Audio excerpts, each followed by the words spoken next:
Okay, it is 10 o'clock, September the 21st, 2023. This meeting of the Advisory Council to the Texas Department of Licensing Regulation Water Well Division is now called to order. Right now, I'd like to have Delia call the roll.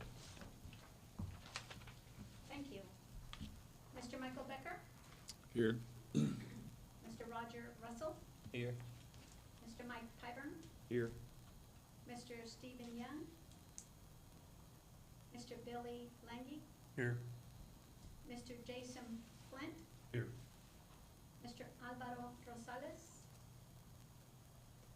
And Mr. Johnny Rusty Gilmore, presiding officer. Here. We have a quorum. All right. Right now, I'd like to take a little time to kind of keep this meeting rolling pretty good. We don't have enough hiccups with me running the show, so, but what we'd like to do is make sure everybody's got their cell phone turned off, so we won't have an interruption in the middle of the meeting. Appreciate that. Also, if board members, if you want to make a comment or need to speak, make sure when you do that you call your mic, tell us your name before you start talking. So so we can record that for you, okay?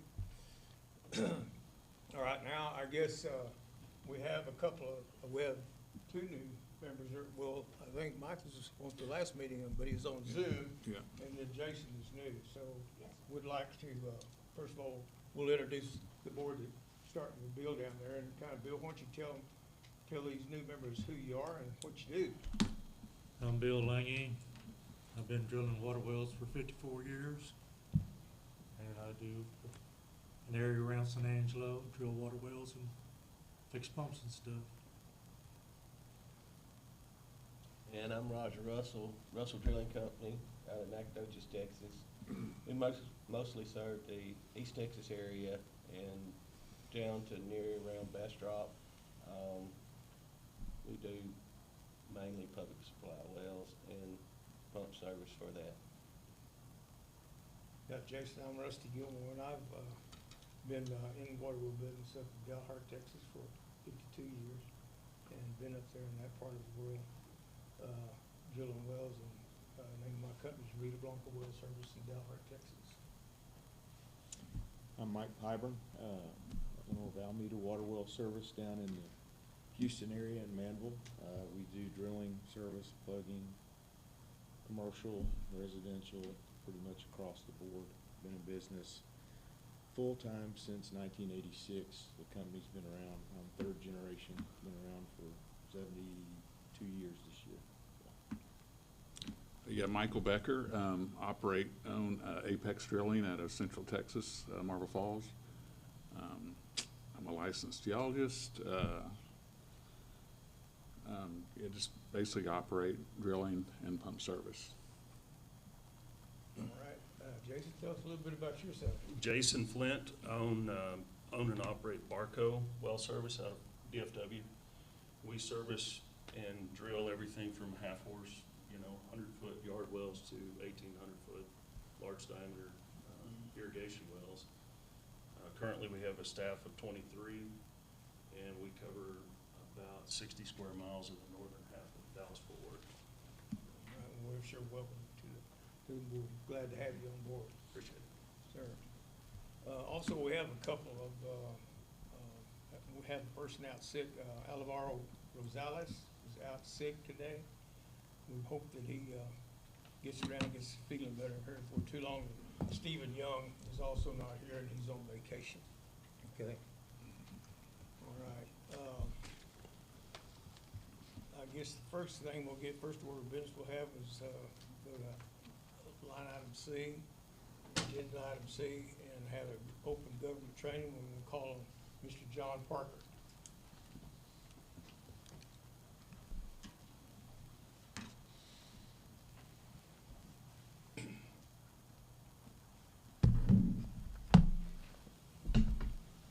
All right, good morning.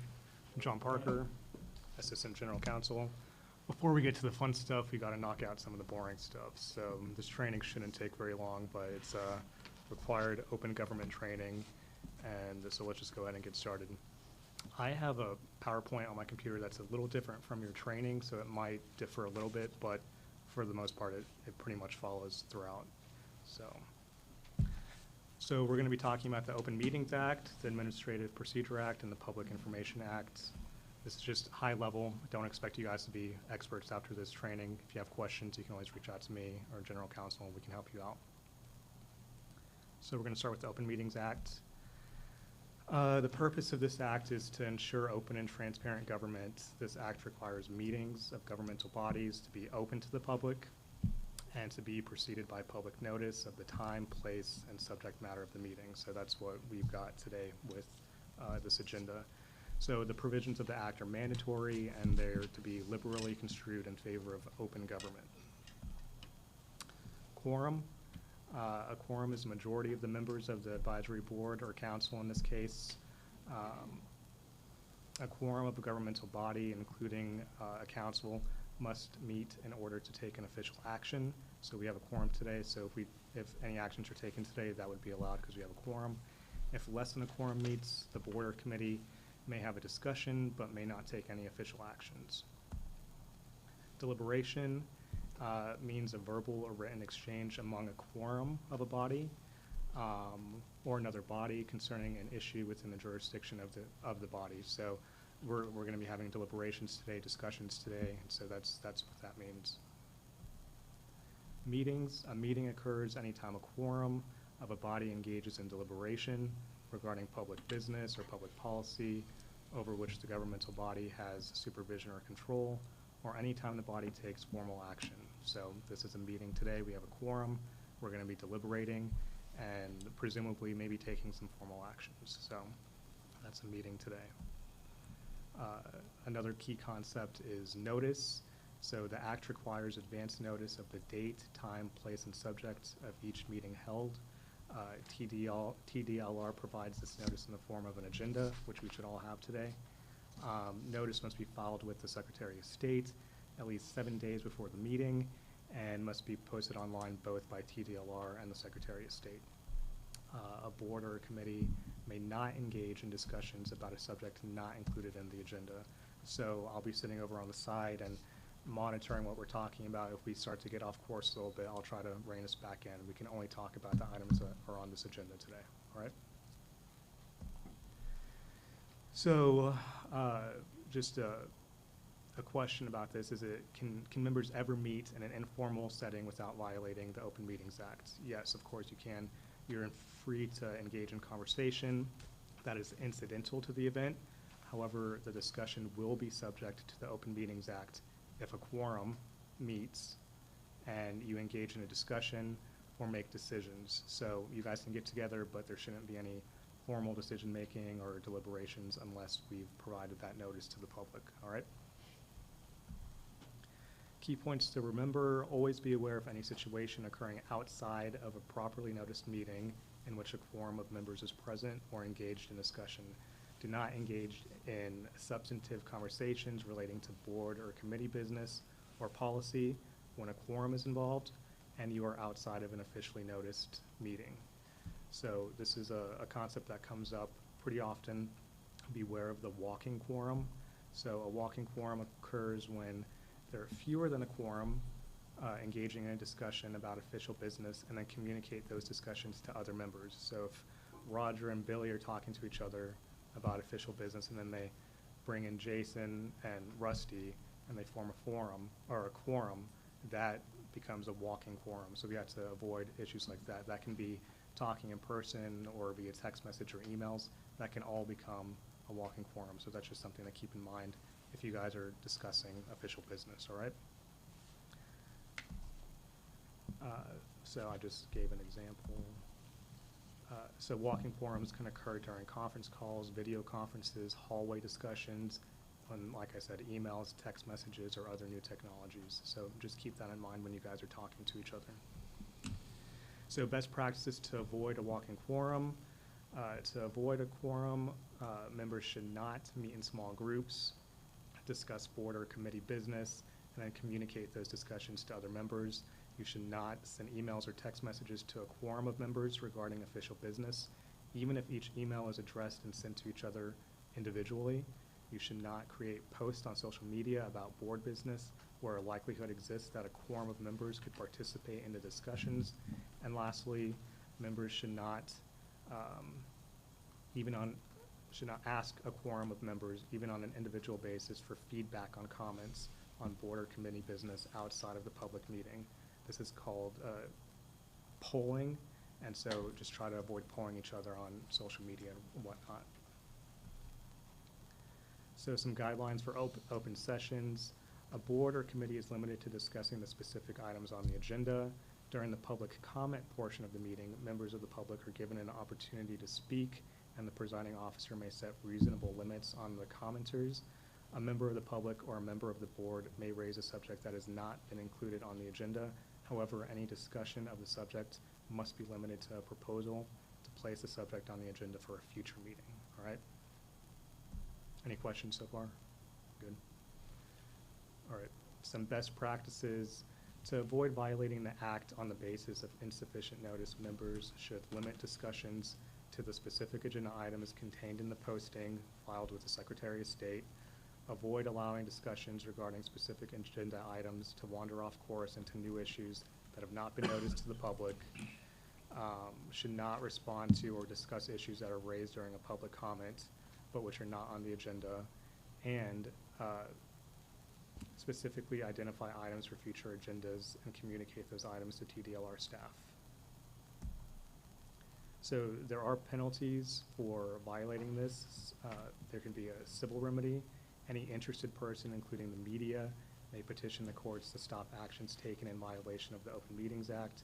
The Open Meetings Act is also specifically states that an action taken in violation of the act is voidable.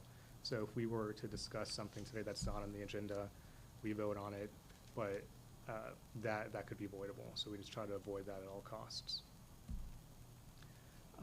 Criminal penalties. Members who knowingly participate in a walking quorum or who knowingly participate in a meeting that is closed to the public are subject to misdemeanor criminal penalties. The penalties are a fine of $100 to $500, confinement and county jail from 1 to 6 months, or both the fine and jail time. So we don't want to do that. Some more best practices. Avoid communications that involve a quorum of board or committee members about official business outside of a properly noticed public meeting. During open meetings, confine discussion to items specifically posted on the agenda.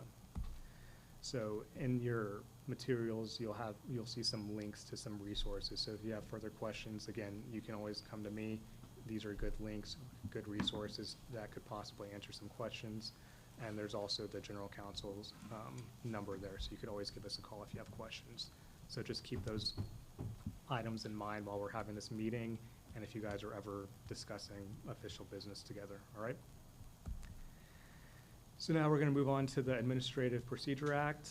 The purpose of this is to establish minimum standards of uniform practice and procedure for state agencies and provide public participation and transparency during the rulemaking process. So a definition of a rule is a statement of general applicability made by a state agency that implements, interprets, or prescribes law or policy, or describes the procedure or practice requirements of a state agency. A rule excludes a statement regarding only the internal management or organization of a state agency and not affecting private rights or procedures. A rule includes a new rule, an amendment to an existing rule, and the repeal of an existing rule. So some sources for rulemaking are legislative changes, advisory boards, TDLR staff, 4-year rule review, and rule petition. A rule petition, any interested person may submit a petition to a state agency requesting the adoption of a rule. An interested person is anyone who is a Texas resident, a business entity located in Texas, a governmental subdivision in Texas, or a public or private organization that is not a state agency but is located in Texas.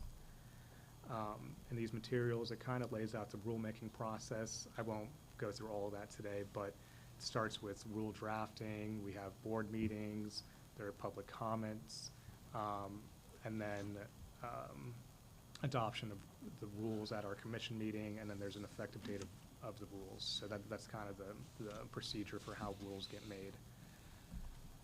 There are a couple of other processes here that we don't need to go into.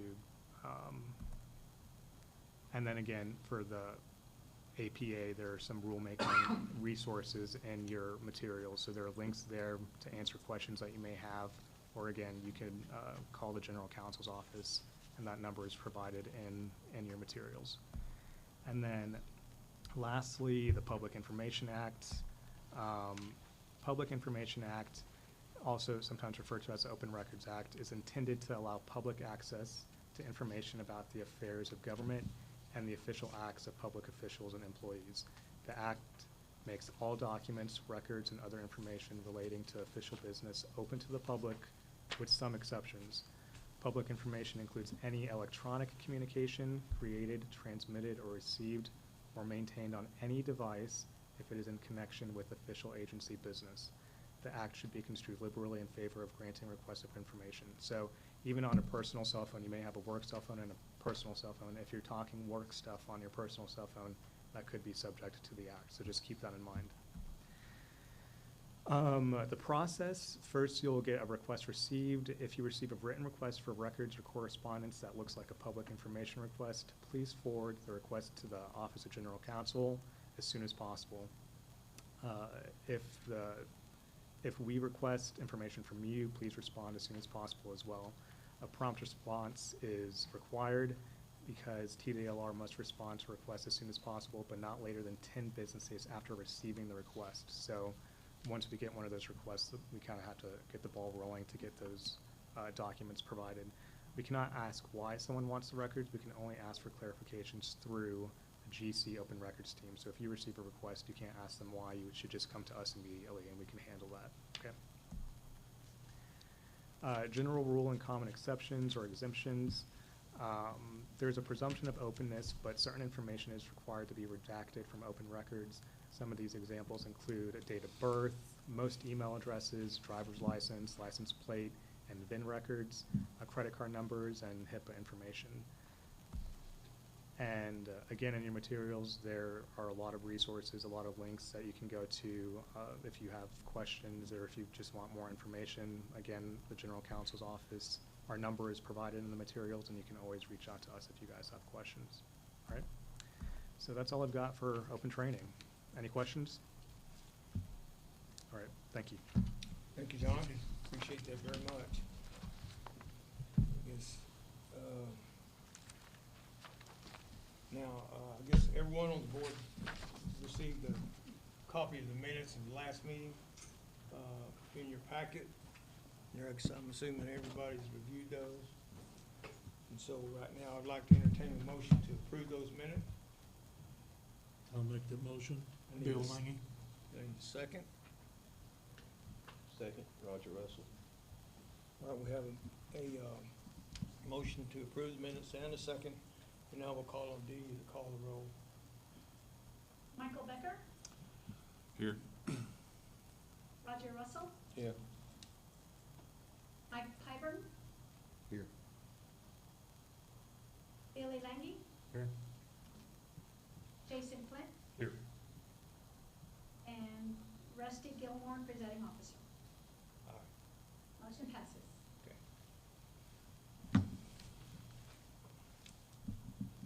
All right, right now we have, I'm going to go to line E. As far as public comment, we have public comment that is request for public comment by Bobby Bazan from the Texas Groundwater Association. Mr. Bazan? I'd like to remind you have like 3 minutes. Yes, sir. Okay. Thank you. Good morning, Mr. Gilmore, presiding officer, members of the council, staff, TDLR staff. Thank you for allowing me the opportunity to comment this morning. For the record, my name is Bobby Bazan. I have the privilege of serving as the executive director of Texas Groundwater Association. TGWA is a nonprofit organization with nearly 500 members, representing over 2,000 individual water well drillers, pump installers, manufacturers, suppliers, and groundwater science professionals. We work together to support the water well industry and improve the education and science of groundwater resources within the state. I come before you this morning regarding Agenda Item G, which is rules. I ask the council to consider recommendations for rule amendments on behalf of Texas Groundwater Association. I have submitted written recommendations. I believe those have been passed out to y'all. And I would like to summarize that request. TGWA is asking the advisory council to consider amending rules to change license renewals to 2 years, increase the number of CE hours required for licensees to renew to 8 hours, increase the number of CE hours required for apprentices to renew 4 hours annually. In addition to rules and statutes, we're also asking to require dedicated instruction in ethics and commercial vehicle enforcement rules for licensees and apprentices. And also to include language that requires continuing education hours of dedicated instruction, that being rules and statutes and any other dedicated instruction y'all see appropriate, for those classes to be completed in person. As an approved CE course provider, Texas Groundwater Association does stand to benefit from these amendments if approved as recommended. However, I do assure you that these requests come from the very folks that these rule amendments will impact: water well drillers, pump installers, and those apprentices. The licensees and apprentices who attend our in-person classes, they tell us that they want to be educated professionals and they prefer in-person classes over online courses. This is because they get to, the speaker gets to engage the audience. The audience can then in turn ask questions from that speaker. And then they could also network with their colleagues where they can get to share knowledge from what they get to work with. All combined create a suitable learning environment. So while not typical though, the requirement of in-person CE courses does exist in the state for other water professionals. On-site septic facility or OSSF maintenance providers, which is a TCEQ license, they must take 2 classes for their renewals on an annual basis, or actually on a 3-year basis. Those 2 classes are only offered in person by one training provider, and that's the Texas On-Site Wastewater Association. Thank you. Thank you for those important comments. Absolutely. Commissioner Zell, thank you very much.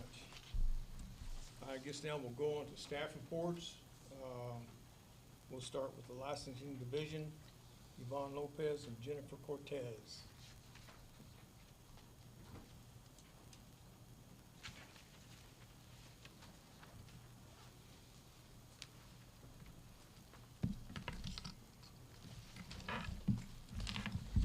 Good morning, Presiding Officer Gilmore and council members.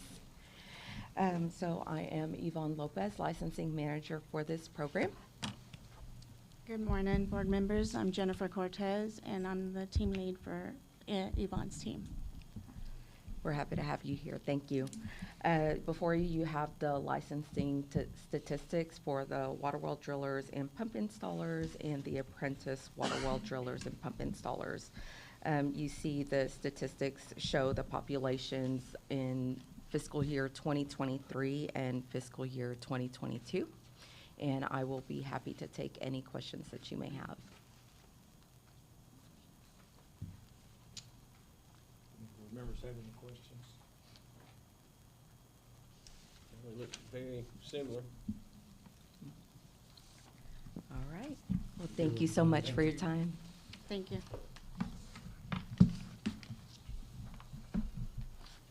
Okay, we'll go to the Education Examination Division. We'll call for Rebecca Armas. How are you, Rebecca? Good morning, Chair, council members. My name is Rebecca Armas. I'm one of the team leads for the Education and Examination Division. Before you, you have the statistics for our examinations. I just want to point out that these are prior to the end of August, so you don't have the quite full fiscal year in front of you. We will be able to provide that for you at the next meeting. And I'm happy to answer any questions that you have. Roger Russell. So I see the pass rate is normally like around 50%. Is that normal for other licenses, or is this a historical trend, been like this for years, or do Do you have an answer for I any? I do. What I'd like to point out is our examinations are assessments. They're assessments of minimal competency in order for somebody to safely work on the public. They're not quite, we are concerned, people, human nature is concerned that when you see pass rates kind of, towards the 50%, but the examination is doing exactly what it's needing to do. It's properly assessing the minimal competency of these candidates to make sure that they can safely go out and work with the public and, perform their day-to-day operation. It's kind of not, it's not like a regular examination that we were to take in school, where, we want to see 100% because, that's the goal, is everybody wants an A. For these particular assessments for licensure, we just want to make sure that, these examinations are doing what they're doing, again, because we are here to protect the public. In some cases, in some of our other industries, the pass rate is much lower.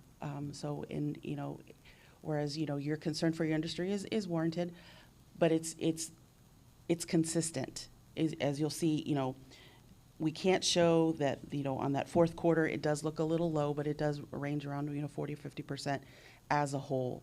We do also just encourage everyone we have that candidate information bulletin out there that, has the content outline for the students, getting them ready to study, what their exam's gonna cover, so that they're a little better prepared as well. Because, the common theme when we speak to candidates is they don't know where it is. They've never heard of the candidate information bulletin, so they're a little, behind the curve a little as far as what they need to study. So we just encourage everyone to find that spot on our website under exam information. You'll find it under how to apply for a license. You'll go to the exam information tab, click on that, and then you'll see the candidate information bulletin link, and it'll give them all the information as far as what they need to study to help them better prepare. And, that could be, a trend on the way up, so that you'll see, in future reports that the pass rates do go up a little. And I'm also assuming, like if someone fails, they see the test, in other words, they realize what they need. They receive a score report, and it evaluates them by topic. So it'll let them know what topics they were, they exceeded in, and some that they may need a little help according to the content outline. They don't get to see the score report or the exam itself. It's protected under Chapter 60. But they do get to see a score report evaluation to see where in the specific topics where they excel and where they need work. Is there a generality of what is the most common in our industry where they're failing at? In other words, is it rules and regulations, or is it?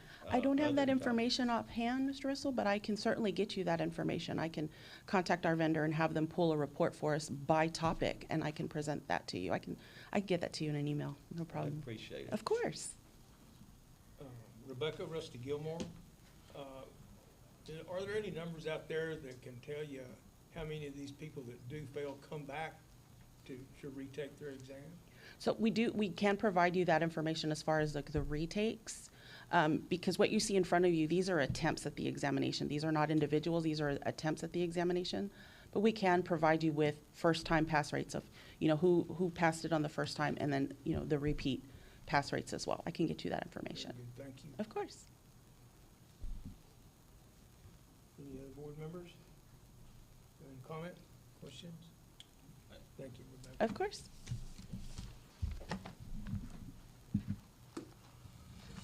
We'll go to the Customer Service Division, call for Mayra Rodriguez.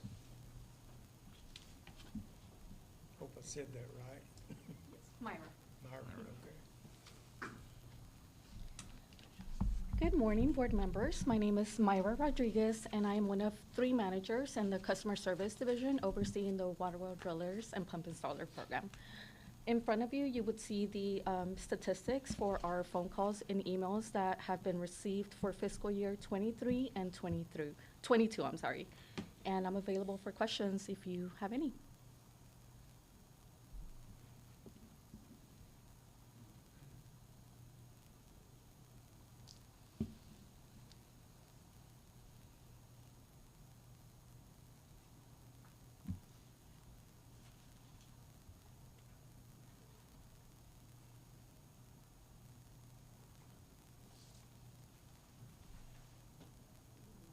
Out of curiosity, I'm Roger Russell. So you get a lot more phone calls than you do emails. Yes. But what would be a typical question, I guess, or? License information, where to find the forms, license status, application information, basically, how to inform them or help them, complete their application. Thank you. Bill Lange here, I got a question. If your license expires August 31st and you renew it to 29th, can you still legally drill? I mean, you may not be able to answer that.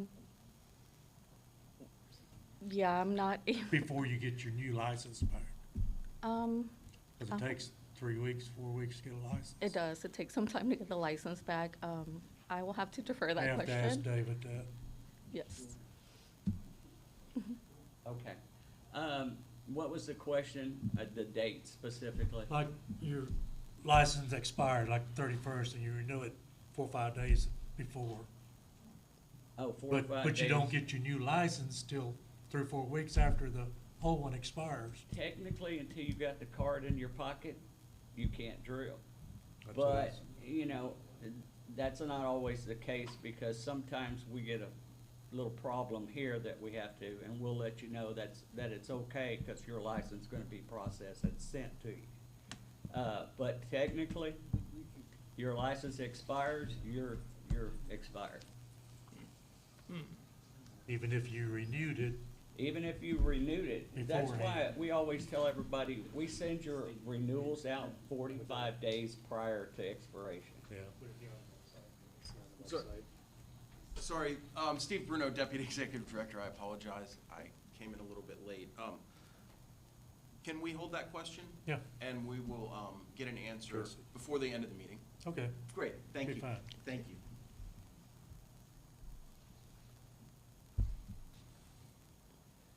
Okay, Mara, I think that's it. Anybody else All have any questions? Thank you very much. Thank you.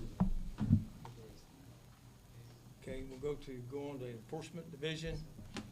Rebecca Burkhalter.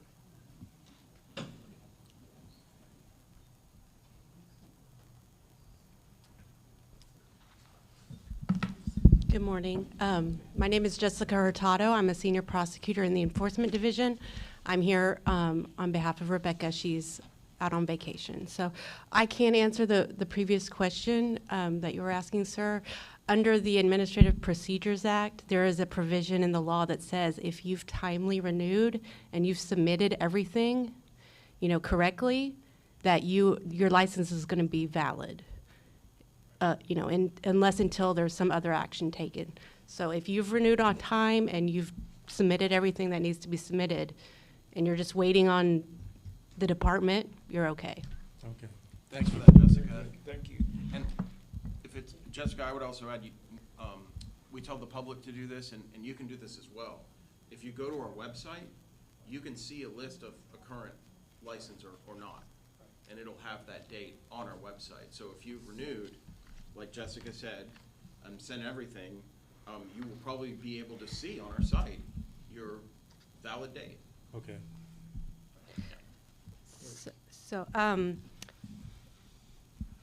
So as I said, I'm a senior prosecutor in the Enforcement Division. We have our report here for you. The statistics for 2023 are pretty much on trend with our last fiscal year, so nothing is really changing, nothing of concern in those numbers. But if you have questions, I'm happy to answer them.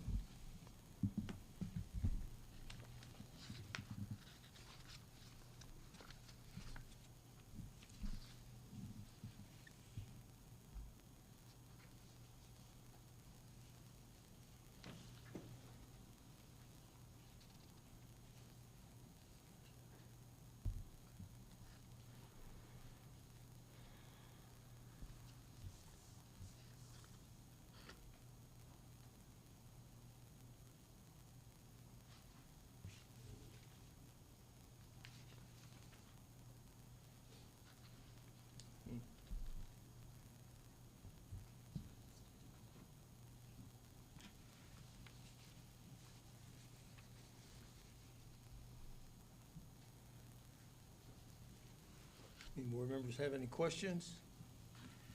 I guess we're good. Thank you very much. Thank you.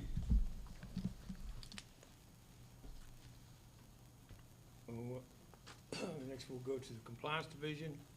We'll call on David Gillen to help us out.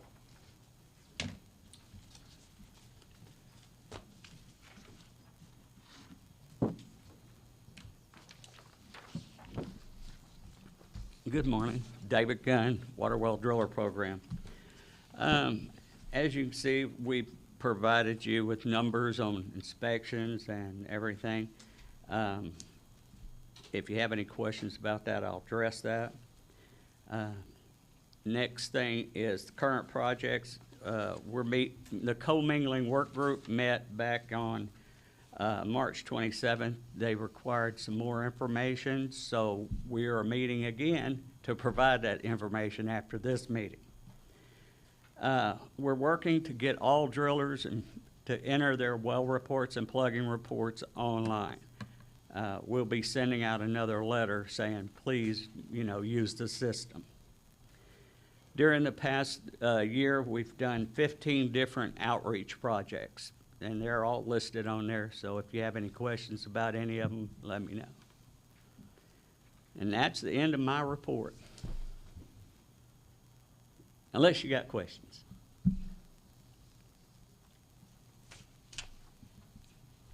Members, do we have a question?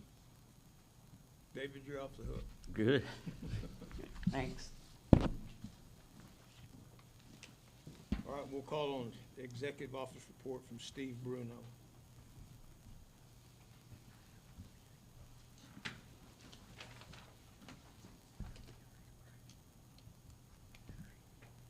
Good morning. My name is Steve Bruno, Deputy Executive Director with the Department of Licensing. Welcome.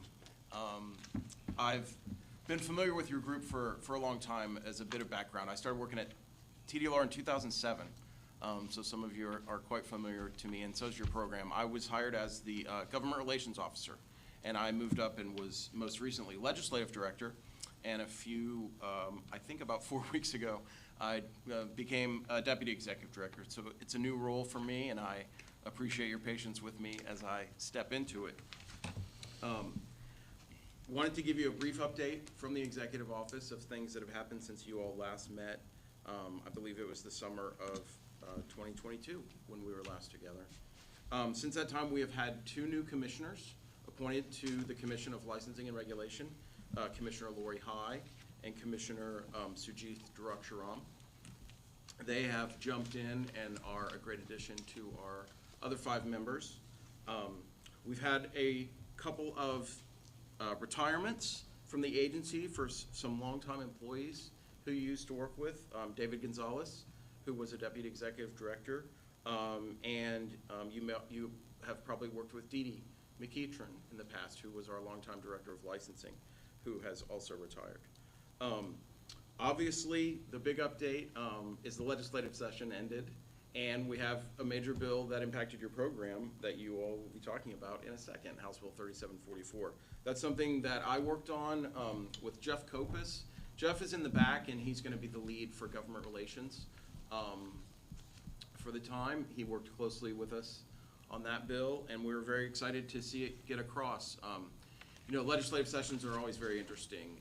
There are a lot of bills filed and very few that passed, and this one was no exception. But this bill was very well received by the legislature, and we're very excited to begin the work on the rulemaking process that y'all will start soon. In addition to this bill, we've got about 30 other bill teams that are working on the various bills that passed that impacted our agency. As happens quite often every session, each bills are passed that impact programs, and then bills are passed that impact TDLR in general. So right now we're in the process of implementing those bills. So there'll be some rule packages coming out that you will be suggesting, and then the commission will ultimately vote on. Another big issue from our legislative session was funding we received to modernize our licensing system, but really it's going to lead to a modernization of the way our business works. As you all are well aware, some of our systems are a little old, and we're looking to bring them up to date to offer some more interactive features for licensees, ensure that we've got security with the internet age that we're living in and all the information that's flying around digitally. So that's a very exciting project that we'll continue to update you on as it moves forward. That's all I have for my official remarks, but I would love to answer any questions you all have. Any questions? I guess that you're off the hook now. Excellent, thank you. All right. We're gonna turn this back over to John Parker for discussion on the rules.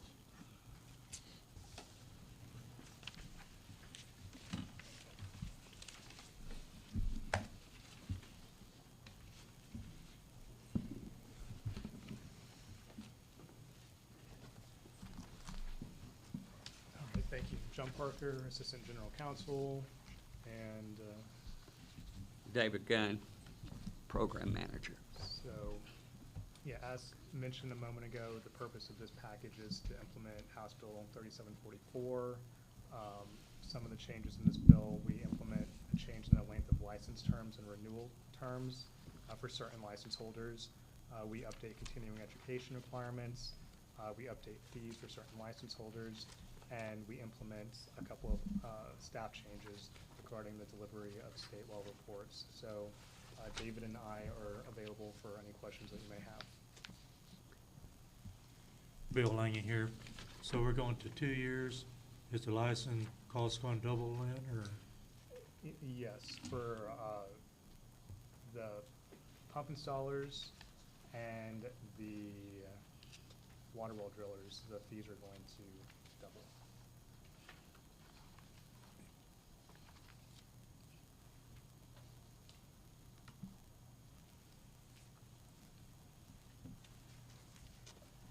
It's actually the same cost. I know. I thought we was gonna get 2 for 1. No chance. Mike Russell here. On the continuing education, as it stands here, is that going to be 4 years annually or 8 years? As long, Hours. so, hours. Yeah, I'm sorry. So as long as the 8 hours are completed before the end of the 2-year term, they're good. It doesn't have to be 4 every year. It's just as long as the 8 are completed before the end of the 2-year term. Mike Pyburn, I guess the difference being rules and regulations only have to be taken one time in the 8 hours, whereas before it would have been 1 hour each year, so it would have been 2 hours in a 2-year period. Right, so we believe that just 1 hour of the rules and laws is sufficient, and so instead of that doubling to 2, that's gonna stay at 1, and then you'll have 7 hours of the other types of continuing education. David Gunn, to elaborate on that a little bit, the rules don't change that often, so you getting them one, we'd rather see that y'all get more industry-related information to make your industry grow. So that's why we're doing just the 1 hour. Mike Pyburn again, I'd like, can we address some of the recommendations that TGWA made, or if we have just a personal opinion, I'd like to offer it here. Is this the appropriate time? So again, we can discuss it based on that training that we had earlier. We can discuss it, but we can't act on it. Right. So if you'd like to discuss the Right. comment that was made, we can do that. I'd just like to address specifically 76.25C, to renew a registration as an apprentice. A registrant must complete 1 hour department-approved continuing education course. And I agree that should be 4 hours. I think for an apprentice, they should have to, they need, if they're an apprentice, it stands to reason that they would need as much or more training as somebody that holds a license. And just getting that 1 hour of rules and regulations doesn't afford them, they're not required to get any other training. Now, they're not bearing all the responsibility that a licensee is either, but it just seems to me to be prudent that they would also be required to get at least the same amount of training as a licensee. And so I think that should be 4 hours instead of 1, with 1 hour obviously required for rules and regulations, and then the opportunity to get 3 more hours. So I'd just like to offer that. Thank you. And I guess, speaking to the in-person, I realize that's probably, not terribly likely, but, and I know that online is never going away, it's a thing, and it makes it convenient, to be able to get the hours, and I'm all for that. But we either need to create a system where that the person on the other end is actually watching and be able to verify that it's not somebody on their staff just staring at a computer screen until the hour is up. There needs to be some way of verification, or we need to consider what TGWA said and go to at least requiring that the required 1 hour course be in person. So that without a shadow of a doubt that they at least are getting the rules and regulations. Sure, and I'll just make clear that this package that we're dealing with right now is specifically dealing with House Bill 3744. There is a larger rules package that's being worked on right now that we can have these discussions regarding that larger rules package at a later time. So this is mostly just to handle House Bill 3744. So these are discussions that we can have. Okay.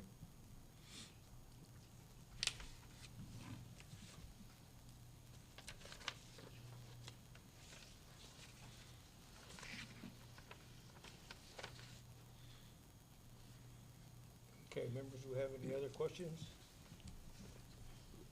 Mike Pyburn, this is more of a process question.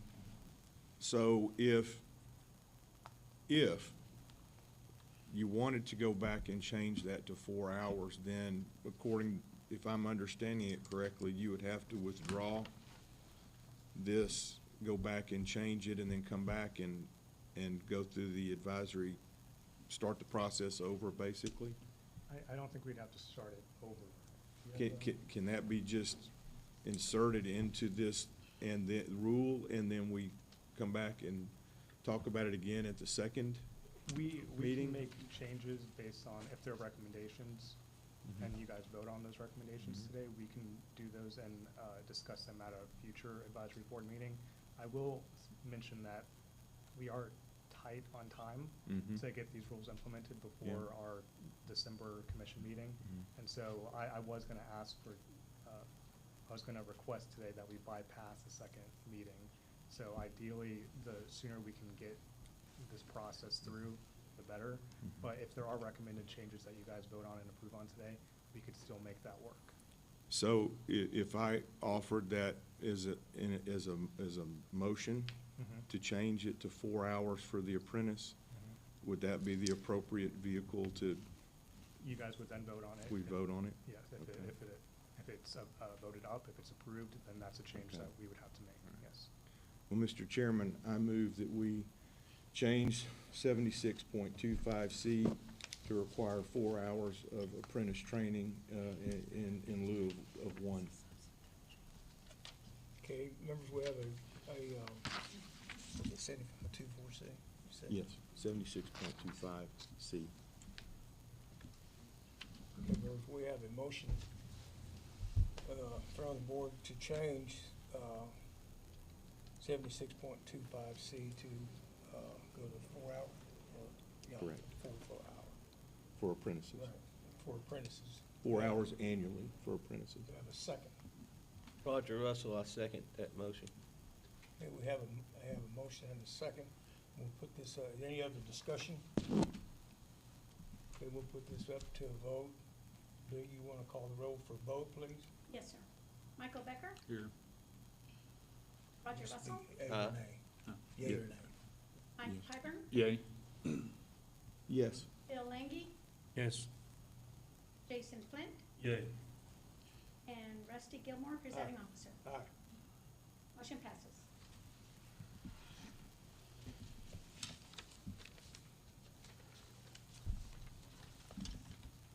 Okay. All right, now,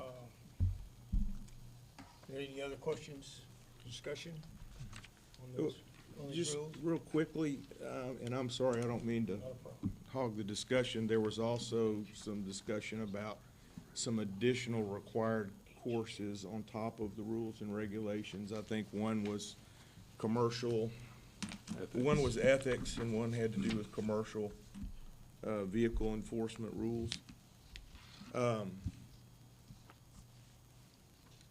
Is that germane to this? Is that something that we could also suggest or recommend? I know that that would require providers to develop those courses, and I know there's a whole process for that. So is that even something that we can consider here today? Jonathan, just to weigh in, Steve Bruno, Deputy Executive Director, it sounds like something that's more sort of the larger part of the next rule package you were talking about? Right. Is that right? So Okay. all these, the items that you're discussing, yeah, Okay. there's a larger rules package that's coming where more changes will be made, and so that's something that we could address in that package if you'd like. Okay, thank you. Any other discussion?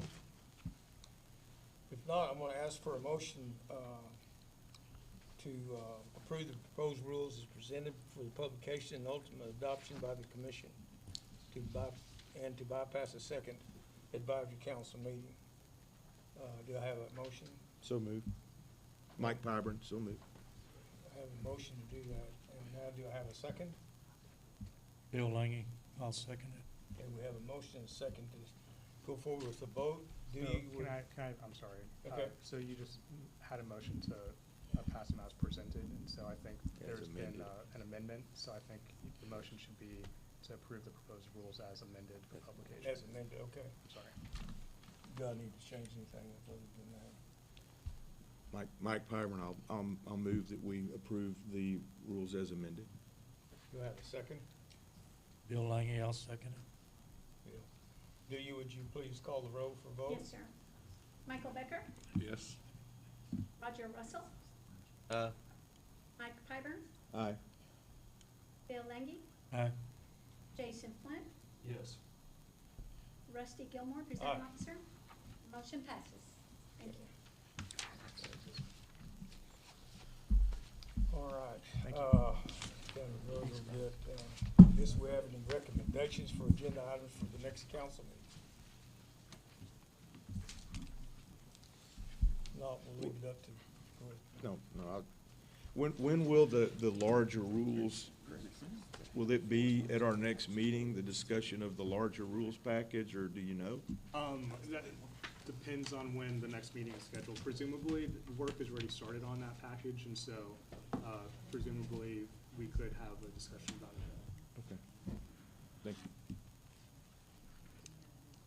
Anyone else? Okay, I guess you will tell us about the next meeting. Yes, sir. I will pull. She will poll, Dee will poll the council for the future meeting dates and meeting places. And then, I guess now we can go ahead and adjourn this meeting. And we'll adjourn it at 10:54.